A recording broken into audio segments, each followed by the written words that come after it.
All right, Corey Pegram here with the ITA, and I feel very lucky to be talking with former Northwestern tennis standout Katrina Adams. As many of you know, Katrina has had an incredible impact on the tennis industry as a whole through her time serving as president of the USTA and her leadership at the ITF. And she's still very involved in tennis at pretty much every level. So, Katrina, thanks so much for being here. Oh, thanks for having me. I'm excited. Awesome. Well, I think you are a perfect person to talk about college tennis and its importance within the overall tennis landscape, given your involvement over the years in tennis at every level. So I think to start, I would just be curious to hear, how do you think college tennis prepared you for your very successful life after college?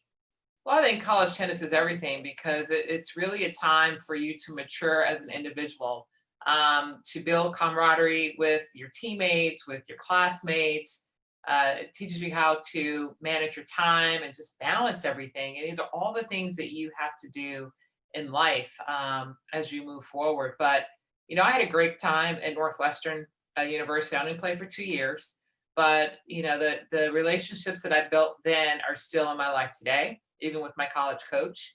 And I think that says a lot about how we spent so many hours together training and supporting one another and crying with one another when you had a bad loss or a loss in general, or celebrating for great wins. And so I'm honored really to have had that opportunity to play for those couple years. But it's something that I hope that every tennis player has the opportunity to experience.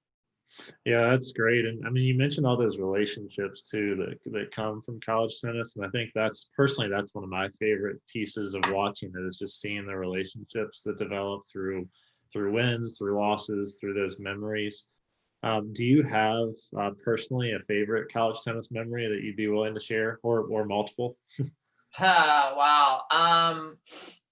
It was very interesting. Our dynamic was not the norm of today back then. Our indoor facility was actually a tennis club, which was probably 20, 25 minutes away. So, every day at 2 o'clock, the coach would pick us up at our various locations. We'd jump in the van, we'd drive for, say, half an hour. We'd practice for an hour and a half if we are lucky.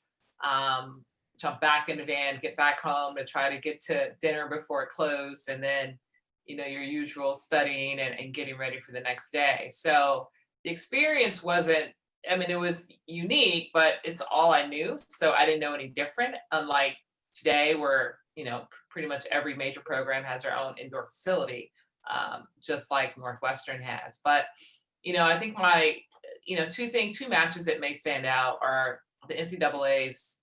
My freshman year, we lost in the semifinals, 7-6 in the third to Gretchen Rush and Ann Holberg. And I was playing with Diane Donnelly, Stone now. And it was something that I never got over because I really felt that we could win. And it was, we made a commitment to each other, Diane and I, that we were going to win it next year. Well, we went undefeated the entire season, including winning the championship. So that was something that really proved to me, as far as goal setting and determination and grit and fight, that really got us through a flawless second year and an NCAA title. So, there's so many other experiences, but obviously winning a championship is tops the cake.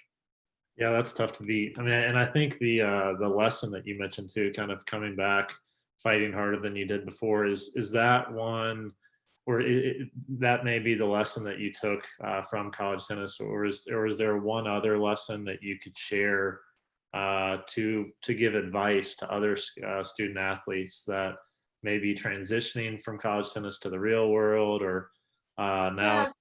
with all the Yeah.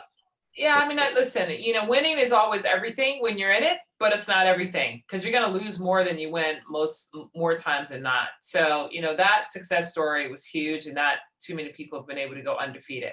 But, it's the losses that count the most, that you learn from the most. And whether it's a really bad loss or a very close loss, and, having your teammates and your coach, they're supporting you along the way, where you're not alone.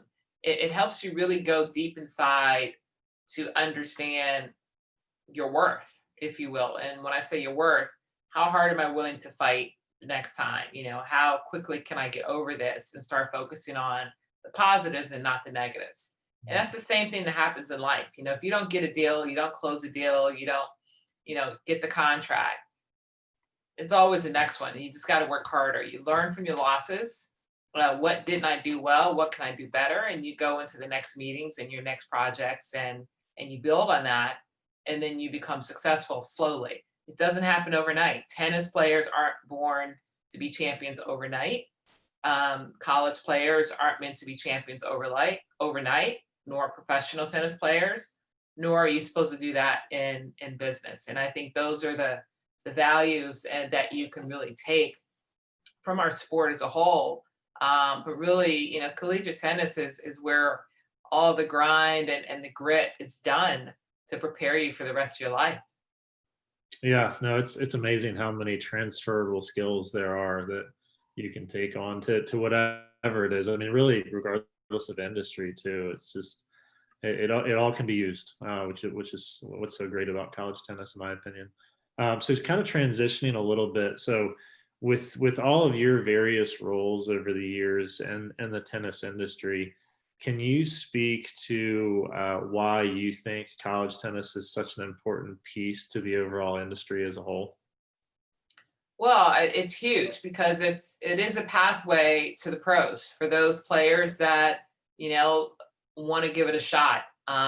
It is the next level between juniors and professional tennis. It is the next level that allows you to continue to mature physically, mentally, and emotionally, to get you to that next level. And of course, not everyone's going to make the next level, but it's the work that you put into it that at least you gave yourself a chance to succeed. And if you don't, you walk away with a college degree to go into whatever that professional field may be. And you can use all of the life skills that you learn through our sport, to help you be the best that you can in whatever industry that might be. So for me, college tennis is truly a pathway, not just to professional tennis, but really to self-development overall.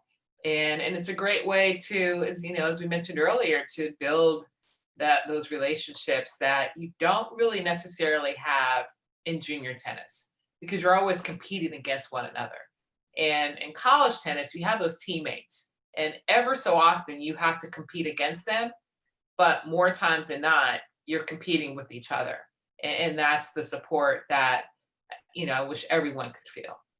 Yeah, yeah, that's such a good point, and I think too what we try to communicate to the junior side of it as well is, I mean, college tennis is kind of the aspirational goal, for so many junior players. So it gives them a way, it gives them a goal to shoot for and a reason to continue improving all the way through their age of 18 years old, which is such an important piece for that continued development and to keep players playing.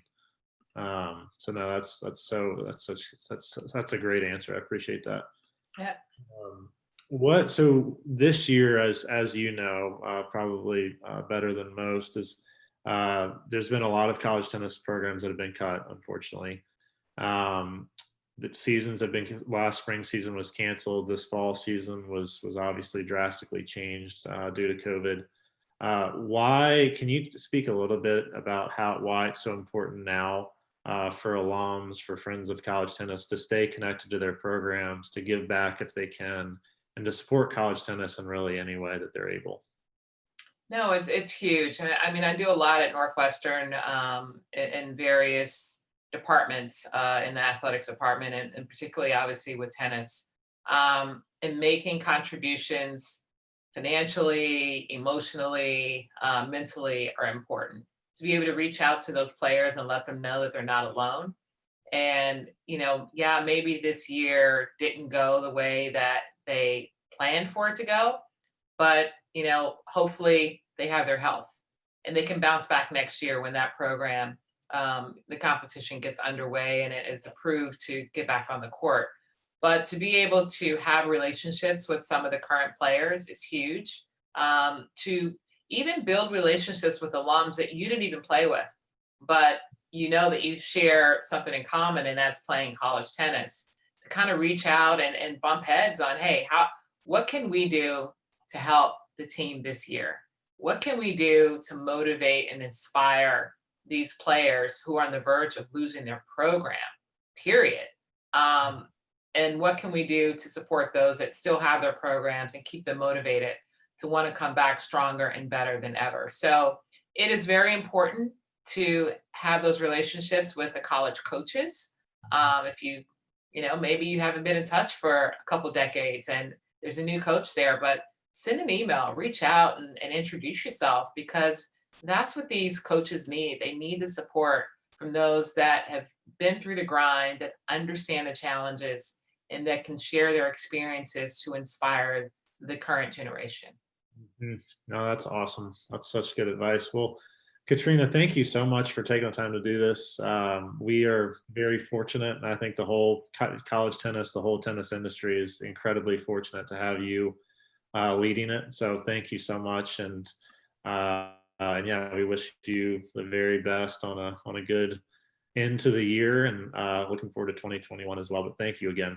Thanks. I gotta have Flat Willie in here because Flat Willie is our mascot, so I keep him everywhere and make sure that that pride is going. So thanks for having me, and best of luck.